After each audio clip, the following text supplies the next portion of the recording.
Hi everyone, welcome back to JCU Live, where our open day event is in full swing on our Cairns campus. If you aren't already here, make sure you make your way down to the event before it finishes at 3 p.m. today.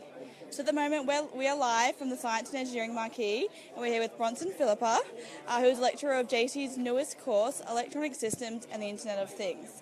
I've got a few questions for you. You ready? Yeah. All right, can you explain a little bit about what IoT is? Right, so everybody knows what the internet is. Yes. So the next step in that is we're connecting not just computers, but things more broadly. So some examples of that, for example, monitoring the health of a structure, a bridge, put some sensors on it, check that it's not degrading over time. So that's an IoT application.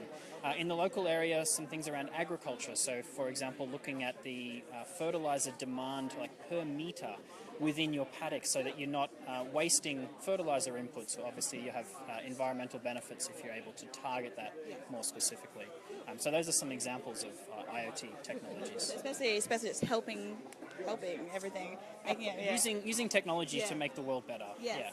Okay. And so what is the structure of the degree? Right, so engineering degree is 4 years duration.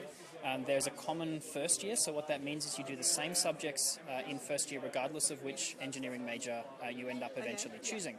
Then you choose that specialisation from second year. Okay, cool. And what type of students would love a degree like this? Yeah, so people with an interest in science and technology and also mathematics. So if you're good at maths, you like to apply your maths rather than just study it for the sake of maths, then an engineering would be a good option.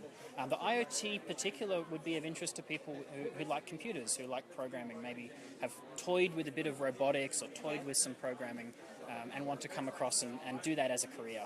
Cool. And so what do you need to have studied to be able to study a degree in IoT? Right, so the prerequisites are English and Maths B in high school. If you don't have that prerequisites, then there's a bridging course which you're able to do called the Diploma of Higher Education. Cool. And what sort of jobs can you expect to receive after completing a degree in IoT? Yeah, so as an engineer, you would be able to work in engineering companies. So doing things, for example, solving problems for clients as they come in, or also working for local industries that have a need for engineers.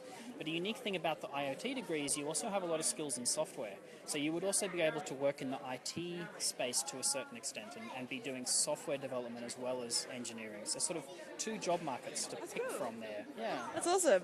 And can you explain a little bit about what's happening at the Science and Engineering Marquee today? What do you got going on? Okay, so we've got a few nice displays behind me here. So some robotics that people are able to come and have a look at. We've got a robot that plays noughts and crosses using some computer vision. So that's cool. There's a six-legged robot walking around on the table that you're able to have a look at. We've got some examples of some 3D printed parts that some of our students have designed. So yeah, come on down and have a look. Thank you. All right, thanks Bronson, and thanks for joining us, guys. If you want to know a little bit more about JCU's IoT course, you can head to jcu.edu.au/IoT. Be sure to also tune back in this afternoon just after 2 p.m. to catch us speaking with Glenn Deacon, who's going to give us a little bit more information about the sports and exercise science degree available at JCU. All right, and thank you for your time, Bronson. Someone's just going to jump in and promote what they're doing, but thank you so much. All right, we've got Tim here. How you going, Tim? I'm pretty good. How are you? Good. What do you got going on today? All right, so we've got the QR hunt on today. You can win a $50 Netflix voucher. It's really easy to participate. All you have to do is have a smartphone, download a QR reader. There's plenty of free ones on the app stores. And go around and explore all the wonderful things we have to see here at JCU, and you'll find these sheets everywhere. Scan as many as you find, and at 3 o'clock, if you've got the most, you'll win a $50 Netflix voucher. Oh, cool. And I think someone's got one on the back of their shirts, don't they? Quite possibly, so just keep an eye out. I didn't mean to tell you that. All right, thanks for your time, Tim. No worries, thank you. No worries. I'll see you soon, guys.